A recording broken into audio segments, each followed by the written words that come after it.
आर्थिक संपन्नता हमारे जीवन में तब सबसे अच्छी होती है जब शनि के पर्वत पर कम से कम एक खड़ी लाइन है। 54 साल के ये जातक हैं, उत्तर भारत के रहने वाले। आर्थिक संपन्नता को लेकर इनका पहला सवाल है। इनके शनि पर्वत पर सीधी खड़ी रेखा दृष्टिगत नहीं हो रही है, जिसे हम असली भाग्य रेखा कहते हैं। शनि इनके वक्री भी हो गए हैं। और आप देखेंगे तीसरी जगह पे कि शनि का पर्वत यहाँ पर दब गया है। तो शनि का पर्वत दब गया है और साथ में वक्री भी हो गया है, तो ये डबल इम्पैक्ट देता है नेगेटिवली। इसीलिए इनको जो आर्थिक संपन्नता के स्तर पर इन्हें संघर्ष करना पड़ रहा है। भाग्य रेखा को देखिए, यहाँ से चलती है और बीच रास्ते आते आते पहले तो यहाँ टूट जाती है और फिर राहु क्षेत्र में आके ये ख़त्म हो जाती है। शुक्र पर्वत से जब ये रेखा निकलती है तो व्यक्ति फाइनेंस के काम करता है और फाइनेंस उसका बहुत अच्छा रहता है। फाइनेंस या फाइनेंस से रिलेटेड उसे काम मिलता है। तो लेकिन ये भाग्य रेखा का टूट जाना ये दुर्योग लगाता है। अब भाग्य रेखा क्यों टूटी है वो भी हम आगे चेक करेंगे। इन्होंने ये पूछा है कि इनकी स्टेबिलिटी जीवन में कैसी रहने वाली है और जो स्टेबिलिटी है वो कब अच्छी होगी।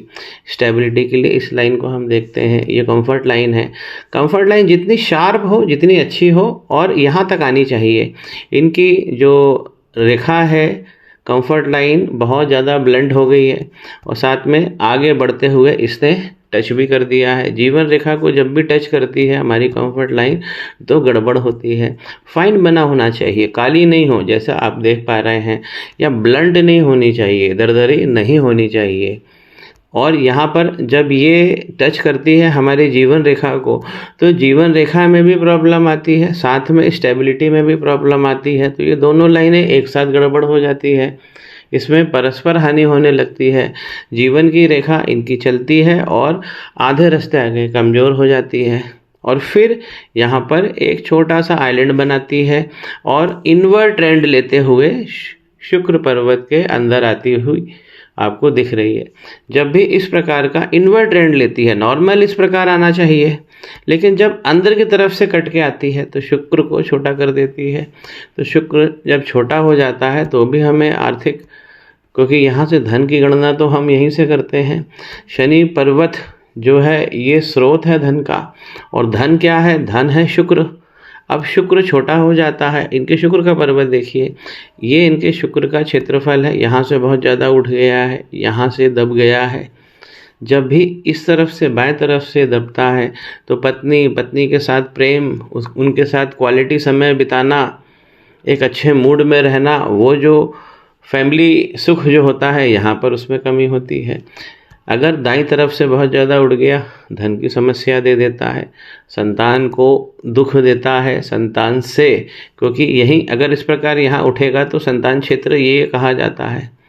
इसका जो फॉर्मेशन है ये रेगुलर होता है तो संतान सुखी रहती है। अगर काला दिख रहा है या खुल रहा है कहीं पे तो यहाँ पे संतान को के भाव प्रभाव में यहाँ पे कमी दिखती है। तो शुक्र पर्वत की मैं इन्हें रेमेडी दूंगा और शनि पर्वत की इनको रेमेडी दूंगा। अगर ये शनि पर्वत की रेमेडी करेंगे तो भाग्य रेखा अच्छी बनेगी। जब भाग्य रेखा में शक्ति आती है तो जहाँ जहाँ से ये चलती है तो शुक्र से निकली है, शुक्र भी शनि की रेमेडी से अच्छे हो जाएंगे। शनि गड़बड़ क्यों हो रहे हैं? मंगल को समझिए, ये है हमारा धन। नई प्लानिंग मंगल देंगे, स्पर्धा मंगल देंगे, जो जीत हम करते हैं वो मंगल देंगे, पराक्रम जो करते हैं मंगल देंगे। रिसोर्स लाइन है लेकिन ये अत्यधिक लंबी हो गई है, यहाँ तक जाती है, एक छोटा आइलैंड बनाती है और फिर ये जीवन रेखा में धंस जाती है। इसे ही अंगारक दोष कहते हैं। अंगारक इनके हाथ में तगड़ा लगा है, राहु मंगल की इनको दिक्कत है। इसी चीज़ को हम दूसरी तरह से विजिबल करेंगे। जब भी अंगारक दोष होगा तो इस प्रकार ये काली लाइनें निकलेंगी, डबल होके निकलेंगी। ये राहु की लाइन है मंगल पर्वत से। जब भी लाइन, जो भी लाइन हमारी जीवन रेखा को काट के आगे बढ़ जाए, ये जीवन रेखा है, तो काट के जो आगे बढ़ती है उसे हम राहु रेखा कहते हैं। और यहाँ पर बहुत सारी हो गई हैं। आप मंगल पर्वत का टेक्सचर समझिए, उसका स्वरूप को समझिए। यहाँ पे स्वरूप ही गड़बड़ हो गया, ऊंचा नीचा हो गया है। मंगल का पर्वत के सबसे ऊपर की तरफ देखिए, ये जो राहु की लाइन है ये डबल होके निकली है। ये लाइन बड़ी खतरनाक होती है, ये पहुंच रही है शनि के पर्वत तक। शनि की ओर उन्मुख हो रही है। नीचे से एक और लाइन है जो आइलैंड बना के शनि पर्वत तक पहुंच गई, वक्री रेखा से इसने संपर्क बना लिया है। राहु एक ऐसे देव हैं जो अपने गुरु शनि देव को भी पीड़ित कर देते हैं, इतनी शक्ति रखते हैं, क्योंकि वो पल पल बदलते हैं। वक्री रेखा का मिलन और ये राहु रेखा का मिलन ये घातक होता है, बहुत समय से परेशान करता है। इनके हाथ में ये स्पष्ट हो गया कि प्रॉब्लम जो है इनकी सालों साल पुरानी है। इन्होंने अपनी प्रॉब्लम को कभी डायग्नोस करने की या हम कहें कि ऐसा समय नहीं मिला, सब मौका नहीं लगा, इसलिए ये चीज़ रह गई और डेटोरेशन बढ़ता चला गया। जब ऊपर की तरफ से ये जो डबल होके लाइन निकलती है, ये गुरु के पर्वत को ज़बरदस्ती लपेट देती है, तो गुरु अलग से परेशान हो जाते हैं। ज्योतिष में गुरु अगर केंद्रित भाव में उठे हुए हैं तो किसी चीज़ की दिक्कत नहीं होती है। कभी ज्योतिषाचार्य इन लोगों की ज़रूरत नहीं पड़ती है आपको। जब यही केंद्रित भाव देखिए यहाँ पे सरक गया, यहाँ से उठा हुआ है, तब दिक्कत होती है। तो बृहस्पति का भाव जो है डिसलोकेट हो गया है, उनका प्लैनेट जो है बृहस्पति वो डिसलोकेट हो गए हैं।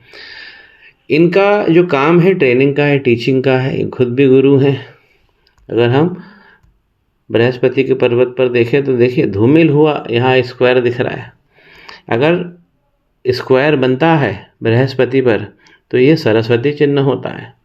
ऐसा व्यक्ति अध्ययन क्षेत्र उसके अंदर तो जाता ही जाता है, लगातार अध्ययन करता है, जितने पूरे जीवन उसे अध्ययन और उसका अनुभव ये उसे विशेष लाभ प्रदान करता है। लेकिन ये धूमिल हो गया है, गुरु का पर्वत यहाँ से दब गया है, यहाँ से उड़ गया है। इस लाइन ने सबसे ज़्यादा इनको तंग किया है। मंगल राहु पे काम कर लीजिए। अंगारक दोष को इसकी रेमेडी मैं आपको दे दूंगा। अंगारक दोष हटने से शनि तगड़े हो जाएंगे, क्योंकि ये जो रेखा का मिलन हो रहा है ये गड़बड़ हो रहा है। इनका मरकरी का प्लैनेट बहुत अच्छा है, क्योंकि मरकरी से हम लाभ देखते हैं, खड़ी लाइनें दृष्टिगत हो रही है और इनकी उंगली भी सूर्य रेखा से मुकाबले अच्छे अनुपात में है। सूर्य रेखा के पहले पोर से ऊंची होनी चाहिए। तो व्यापारिक वृद्धि के साइन है, पन्ना पहनने की ज़रूरत नहीं है यदि आपने इसमें पन्ना पहन रखा है।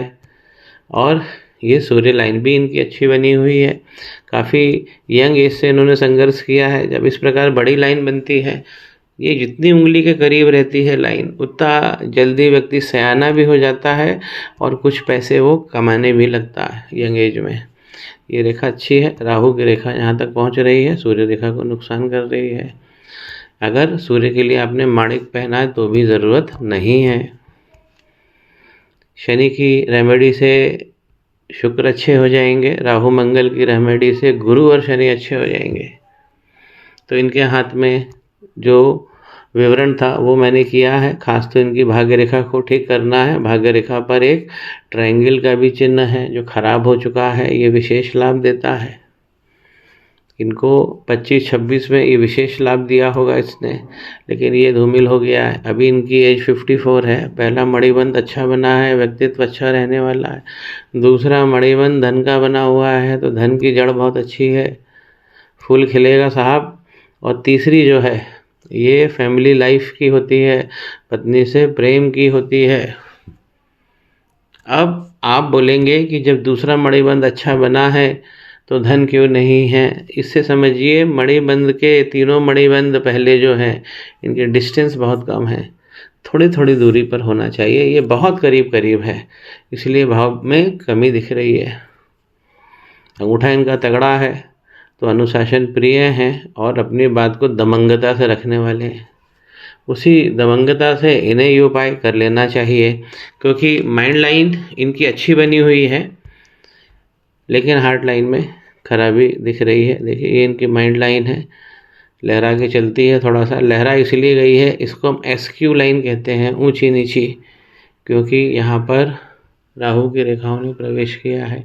राहु की रेखा 2-3 तरीके से मारती है। देखिए यहाँ से चलती है तो ये जो हमारी रिसोर्स लाइन है इसे ख़त्म करती है, फिर आगे बढ़ती है तो जीवन रेखा को ख़त्म करती है, उसके भाव प्रभाव को नष्ट करती है, फिर माइंड लाइन को पार कर जाती है। तो दिमागी परेशानी, साइकोलॉजिकल, हमारा दिमाग जो कंटिन्यूस एक्टिविटी में आ जाता है और ऊंची नीची है, तो ऊंची नीची नहीं होनी चाहिए। ये राहु की मार से ऊंची नीची हो गई है। कंटिन्यूस सोचते रहना, ओवर थिंकिंग करना, ये माइंड लाइन पे कट आपको दे देता है। तीसरी चीज़ समझिए, इनकी जो हार्ट लाइन है आगे जाके विष्णु सिंबल बना रही है और शनि पर्वत पर आ रही है। ऐसा व्यक्ति लाभ के बारे में ही सोचता रहता है। लाभ कमाना कोई गलत नहीं है, लेकिन उसका मेन मूल धारा क्या हो जाती है, अगर शनि पर्वत तक लाइन आ रही है हार्ट लाइन और वहीं विष्णु सिंबल भी बन रहा है, तो व्यक्ति मनी माइंडेड होता है और अपने लिए अच्छी सुविधाएं जुटाना चाहता है, अपने प्रयास से, अपने धन से, अपने पराक्रम से। तो बहुत अगर हम क्लोजली देखें तो ये इसमें दाग आ रहे हैं, तो ये इससे हमें बचना है। लाइनें जो राहु की थी, एक बार फिर से समझिए, हमारी रिसोर्स लाइन को काटती है, फिर लाइफ लाइन को काटती है, फिर माइंड लाइन को काटती है, फिर ये जो हमारी भाग्य रेखा जा रही है इसे काट देती है। देखिए ये भाग्य रेखा को काटा ना, यहाँ पर ये भाग्य रेखा जा रही है तो ये भाग्य रेखा को काट देती है। उसके बाद ये हार्ट लाइन को काट देती है।